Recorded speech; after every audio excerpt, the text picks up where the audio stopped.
तारीकी कौमी असम्बली में फिर गूंज, असद उमर इस्तीफा दें, आगा रफीउल्लाह ईवान में प्ले कार्ड्स ले आए।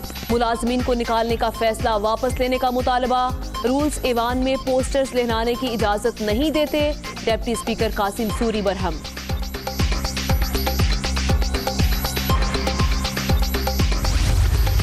हजार 13-14 मजीद स्टील मिल का खसारा बढ़ा, ऐलान होता है बेच दो।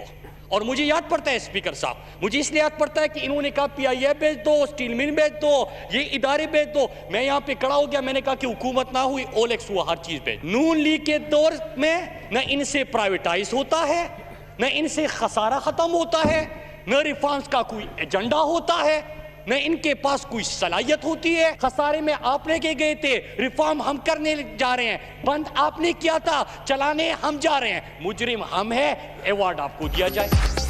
नून लीग दौर में स्टील मिल्स की निजकारी का फैसला हुआ। 2013 में 41 इदारों को बेचने की बातें की गईं। पिछली हुकूमतों की वजह से तमाम इदारे खसारे में गए।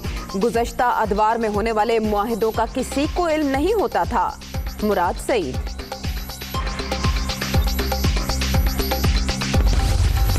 मुल्क में आटे का बहरान नहीं, लेकिन मिलता भी नहीं। जहां दस्तयाब वहां महंगा मिल रहा है। मुअस्सर इक़दामात होने से अवाम में बददिली पैदा हो रही है। कौमी असम्बली में हुकूमती रुकन ख्वाजा शिराज अपनी ही सरकार पर बरस पड़े।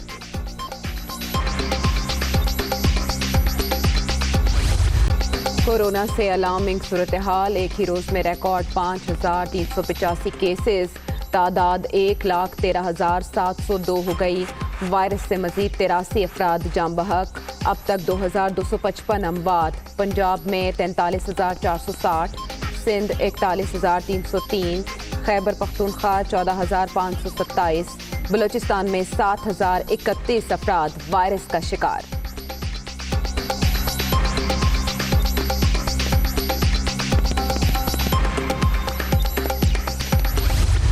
हफ्ते लॉकडाउन, 2 हफ्ते नरमी की तजवीज़ ज़ेरे गौर नहीं। हुकूमत के पास लॉकडाउन का ऑप्शन मौजूद है। अवाम के लिए जो बेहतर है वो फैसले करते हैं।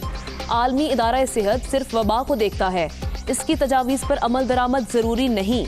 मुआविन खुसूसी जफर मिर्जा।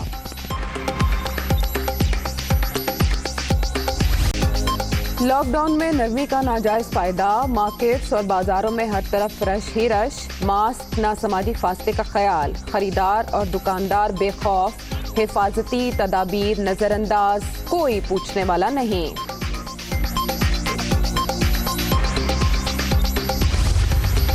वैक्सीन और दवा के बगैर वायरस के खिलाफ जंग लड़ रहे हैं। ब्लैक में मिलने वाली दवाओं के बजाय प्लाज्मे से मरीजों की हालत बेहतर हो सकती है।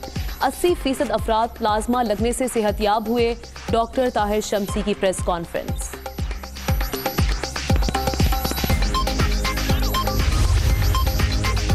कोरोना का फैलाव, वज़ीर आज़म ऑफिस का स्टाफ भी महदूद। जॉइंट सेक्रेटरी एडमिन के अलावा तमाम सेक्रेटरीज को घर से काम करने की हिदायत। मुख्तलिफ शोबों के डेप्यूटी सेक्रेटरीज हफ्तावार बुनियादों पर दफ्तरी उमूर अंजाम देंगे।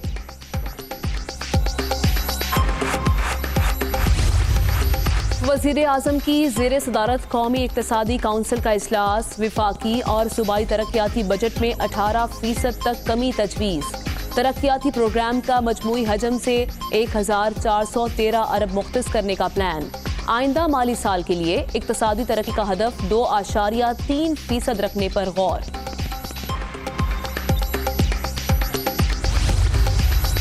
वज़ीर आला पंजाब की ज़ेरे सदारत इजलास। वसाइल में इजाफे के लिए तजावीज़ को हतमी शक्ल देने के लिए कमेटी तश्कील। कोरोना वबा के बाइस गैर मामूली हालात से गुजर रहे हैं। कमज़ोर तबके पर पहले बोझ डाला, न आइंदा डालेंगे। उस्मान बुज़दार।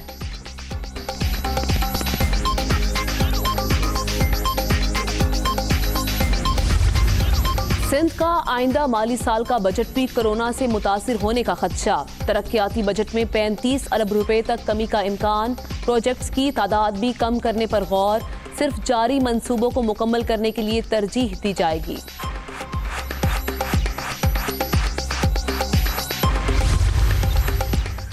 बजट तजावीज़ में नजरअंदाज करने पर बलूचिस्तान में हिस्ब इख्तिलाफ का पारा हाय। कोयटा में अपोजिशन जमातों की वज़ीर आला हाउस जाने की कोशिश। पुलिस से तल्ख कलामी। रेड जोन के गेट पर ही एहतजाज।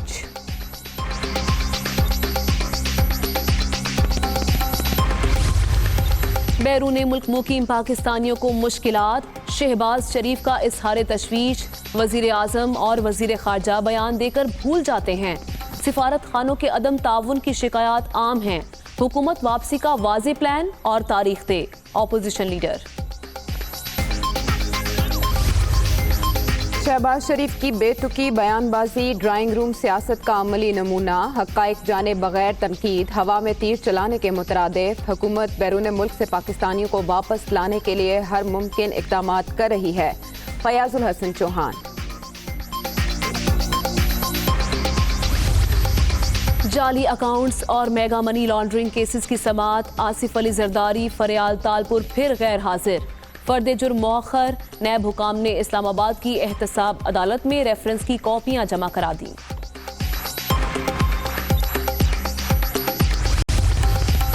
तैयारा हादसे की शफाफ इंक्वायरी का ऐलान, तहकीकाती रिपोर्ट 22 जून को ऐवान में पेश की जाएगी। 97 में से 95 लाशों की शनाख्त हो चुकी। कुछ खानदानों ने इमदाद लेने से इनकार कर दिया। वफाकी वजीर गुलाम सरवर का कौमी असम्बली में इजहार ख्याल।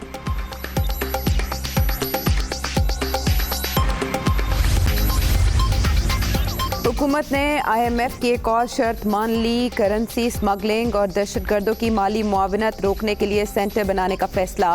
1 अरब 4 करोड़ रुपए की लागत आएगी। आइंदा बजट में मंसूबे के लिए 25 करोड़ रुपए रखने की तजवीज़।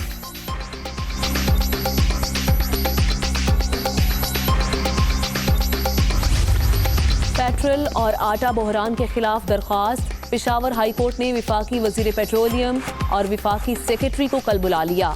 DG नैब खैबर पख्तूनख्वा की भी तलबी, लोगों को पेट्रोल नहीं मिल रहा, किसी को कोई परवाह नहीं। जस्टिस कैसर रशीद के रिमार्क्स।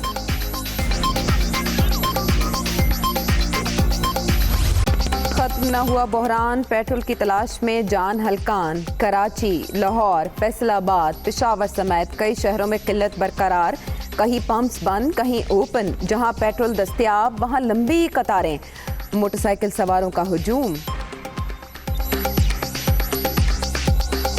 मैं तकरीबन 6-7 पंप छोड़ के आया हूँ, तो यकीन करें 50-50, 60-60 बंदा जो है ना वो एक पंप पे खड़ा हुआ है। अल्लाह खैर ही करे इस मुल्क का। पेट्रोल सस्ता हुआ है, आपकी मेहरबानी है। अगर आपने सस्ता किया है तो आप पेट्रोल तो लेना। पेट्रोल की वजह से बहुत हम लोग तंग हैं, परेशान हो गए हैं, ना पेट्रोल मिल रहा है, बहुत परेशान है। हम गरीशों से पैदल आ रहे हैं, कहीं से बिल्कुल मिलता ही नहीं है ना, बंद पड़े हुए हैं पेट्रोल पंप। मैंने अब 2-3 पेट्रोल पंप बंद देखे हैं, उसके बाद अब यहाँ से ले रहा हूँ। हम हुकूमत से दरख्वास्त करेंगे थोड़ा महंगा आसानी से। पेट्रोल सस्ता होने के बावजूद कम न हुई महंगाई, अवाम की दुहाई। माजी में तो कोई रिलीफ नहीं मिला, हुकूमत नए बजट में ही ख्याल कर ले। मुआशी मुश्किलात कम करने के लिए फैसले किए जाएं, शहरियों का मुतालबा।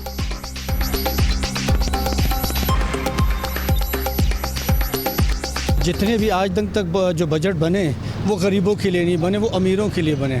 और जैसे ये कोरोना चल रहा है, कोरोना तो गरीबों का तो वैसे बेड़ा गर्क करके रख दिया। अब जो बजट बनेगा वो उससे और गरीबों का बेड़ा गर्क होगा कुछ नहीं, अमीरों के लिए बनेगा। लेकिन ये बजट कभी गरीबों के लिए बना ही नहीं है। आवाम को जितना फ़ायदा दिया जाएगा उतना अच्छा है, क्योंकि महंगाई की शरह बहुत ज़्यादा हो चुकी है। गरीब की यानी कुव्वत सख्त ही नहीं है इसमें, ख़रीद व फरोख्त में, यानी कोई ख़रीद ही नहीं सकता है इतनी चीज़ें, तो कारोबार भी यानी उस हिसाब से नहीं है। कराची की लियारी खड्डा मार्केट में गिरने वाली इमारत का मलबा उठाने का काम जारी। मरने वालों की तादाद 22 हो गई। हादसे में जाम बहक एक ही खानदान के 6 अफराद सपुर्द खाक। फजा सोगवार।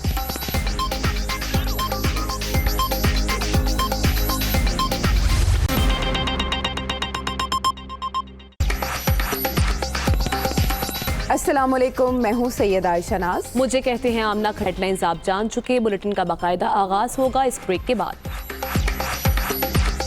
आगाज में आपको बताएं कि स्टील मिल्स की निजकारी का मामला फिर कौमी असम्बली में पहुंच गया। आगा रफीउल्लाह ईवान में प्ले कार्ड्स ले आए। असद उमर के इस्तीफे और मुलाजमीन को निकालने का फैसला वापस लेने का मुतालबा कर दिया। डिप्टी स्पीकर कासिम सूरी कहते हैं रूल्स ऐवान में पोस्टर्स लहराने की इजाजत नहीं देते।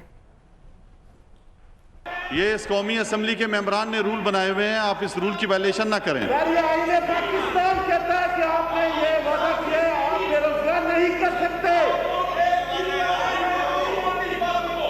आप बेरोजगार नहीं कर सकते। हम प्राइवेट फैक्ट्रियों को मना कर रहे हैं कि आप लोगों को ना। आप आप अपनी बात करें अपनी चेयर पे जाके, आपको मौका देंगे, आप उसके बाद बोलें जो आपने बोलना है। आप माइक पे जो भी बोलना है आप बोलें। आप जाएं आराम से, आपकी जब बारी आएगी आपको माइक देंगे।